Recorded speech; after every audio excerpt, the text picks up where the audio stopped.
Welcome to the Today in History channel. In today's video we will talk about the day, June 27, 1880. Helen Keller is born. Helen Adams Keller was born in Tuscumbia, Alabama, USA, in 1880. Because of a serious illness that she suffered at just 1 year and 7 months of age, Keller lost her sight and hearing, which prevented her from developing speech and acquire other skills during the first years of life. In 1886, her parents hired an Irish tutor, and Sullivan, who managed to teach her sign language and radically changed her life. Thanks to Sullivan's persistence and the patient's will, Helen made great strides in being able to communicate with her environment until, together with her tutor, she took special studies at the Horace Mann School for the Deaf in Boston and at the Wright Humason School in New York, where he not only learned to speak, read and write, but also trained himself to undertake higher studies. Always accompanied by Sullivan, from 1900 until 1904 she completed her training at Radcliffe College, where she graduated with the mention cum laude,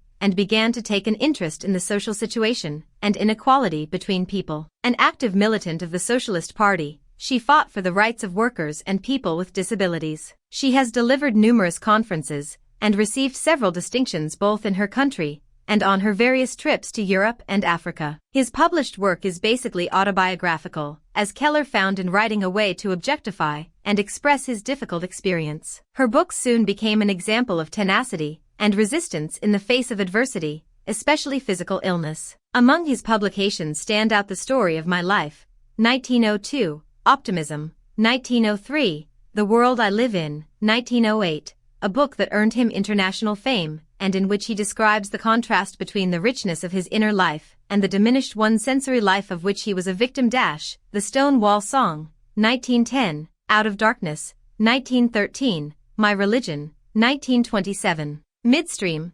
1929, Peace at Twilight, 1932, Helen Keller's Diary, 1938, and Let's Have Faith, 1940. In 1934, Keller had the opportunity to return the favors given and the persistent dedication to his tutor and Sullivan when she lost her sight unexpectedly. Keller also published articles in the press and in specialized magazines. Did you like the video? In the description you will find the blog link with the full article. Give an incentive by subscribing to the channel, liking, commenting and sharing with your friends. Hugs. Until the next.